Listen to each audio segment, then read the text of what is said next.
Hey guys, hope you're doing well. Today I'm going to tell you about the new points-based system for the SMC or Skilled Migrant Category Resident Visa for New Zealand that's going to begin on October 9th this year. The new approach now makes it easier to get a New Zealand work visa and a resident permit with a more simplified point system that sets a clear skills threshold for permanent residents and offers several ways for people to demonstrate their skill level. You can apply until you're 55 years of age.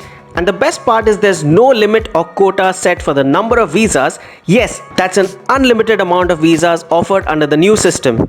It's now also a simpler application process, and once you meet the points threshold, you can get your combined work and resident permit in just 6 to 8 weeks, which is a huge improvement from the previous processing timelines, which would stretch up to even 2 years.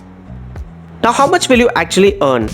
You'll be paid a median wage of at least 29.66 New Zealand dollars per hour or a minimum wage of at least 22.70 per hour, which has been compulsory as of 1st April 2023. However, do note that on an average, you can earn around $61,000 per year based on a 40-hour week. Compared to Canada, these salary figures are really high. This new system takes effect on 9th October 2023, and applicants who wish to apply under the existing system can still apply until then normally. In this video, I'm going to tell you everything about the new changes to the SMC visa application, the new points calculator, I'll compare the old system versus the new system, and how all of these changes can benefit you as well, so do watch the video till the end. Hey guys, this is Jason from Dream Canada. If you're new to the channel, I show people how to save their money and immigrate to new countries through my videos without the help of any immigration consultants or agents or lawyers. You can find all the process instructions for you to apply on your own through this channel. Subscribe now because all the information provided here is completely free, and I answer all your queries in the comments section and on my social handles on Instagram and Twitter, so don't forget to follow us there as well. You can even get in touch with us directly via WhatsApp on the number shared on the screen. Not wasting any time, let's straight away start with the differences between the old system and the new system introduced. The existing or older SMC category attracts and invites migrants from all countries in the world, so it does not matter where you're applying from as long as you meet the points criteria, which is calculated based on your age, work experience, education and other qualifications, English proficiency, job offer, etc. Now, this policy had been in effect for a long time and there were no changes except the points threshold required, similar to the CRS score for Canada, which goes up and down. With the previous system, you needed a total of 100 points, and if you got these 100 points, you can apply by creating an EOI or an expression of interest. Once you create an EOI, your profile would go into a pool and the highest scoring or ranking candidates would get picked from the pool.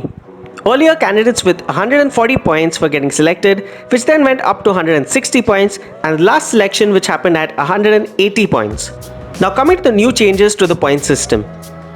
The skilled migrant category has now adopted a new, more simplified system to understand and apply through.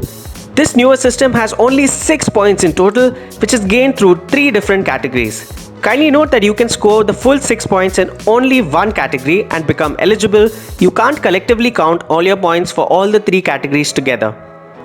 The first category is for certified occupations for both skilled and unskilled jobs, like a medical license or registration for a doctor, or teaching certification for teachers, or even a brick and block laying license for building and construction jobs. Basically, any training or certification that you have to complete before a professional occupation. With this occupation registration, you can score between 3 to even the whole 6 points right away. Now, how can you make sure exactly how many points you can score for your occupation registration? If you have a minimum of 2 years of training for registration or certification, then you'll get 3 points. If you have a minimum of 4 years of training, then you'll get 4 points. If you have a minimum of 5 years of training, then you'll get 5 points.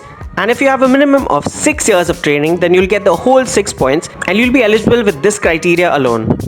Now, if you don't have an occupation registration, it's not the end of the road. You can even apply if you have an educational qualification of a bachelor's degree or higher. For a doctorate or PhD, which is equivalent to a level 10 New Zealand education qualification, then you'll get the whole 6 points, which will make you eligible by itself. For a master's degree, which is equivalent to a level 9 New Zealand education qualification, then you'll get 5 points. For a bachelor's degree or a postgraduate diploma, which is equivalent to a level 8 New Zealand education qualification, then you'll get 4 points. For a postgraduate certificate, which is equivalent to a level 8 New Zealand education qualification or a bachelor's degree equivalent to a level 7 New Zealand education, then you'll get 3 points. No points are offered for any education lesser than a bachelor's degree. Kindly note, if your education is not completed in New Zealand, which the case may be for most of you, you just have to get your education evaluated from NZQA or New Zealand Qualifications Authority to make sure that it's equivalent to New Zealand education standards, just like what WES does for Canada and USA. The third category for which you'll get points is your income level. Basically, the higher your salary offered from your New Zealand job offer, the higher the points you can score. If your salary is 3 times the medium wage in New Zealand, which is currently at $29.66, then you'll get the whole 6 points. So if your salary is $88.98 per hour, then you can qualify based on your salary alone. If your salary is 2 times the median wage in New Zealand, so at around $59.32, then you'll get 5 points. If your salary is 1.5 times the median wage in New Zealand, so at around $44.49, then you'll get 3 points. Now, since you can claim points only from one category, you must be thinking, how can you possibly score all 6 points? Because for that to happen, you would have to fulfill the topmost criteria in any one given category. But don't worry, the New Zealand government have introduced a subcategory which offers you more points for work experience in a skilled category.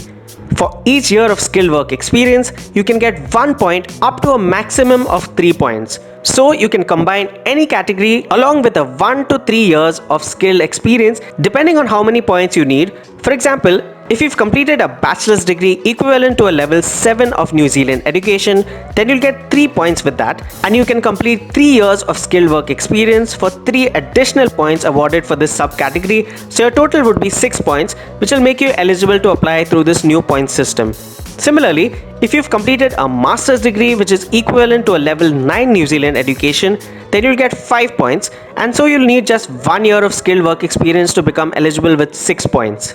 Now, coming to your New Zealand job offer criteria. Your job offer must fulfill only 2 requirements. The first requirement is that it must be only from an accredited employer, and secondly, your contract needs to be for a permanent or fixed term contract for at least 12 months and for at least 30 hours per week. Kindly note that a few requirements will remain unchanged in this new system. These are the fairly basic requirements which are common for any New Zealand visa, like character and health requirements, which have to be proved by a PCC or police clearance certificate and medical test reports.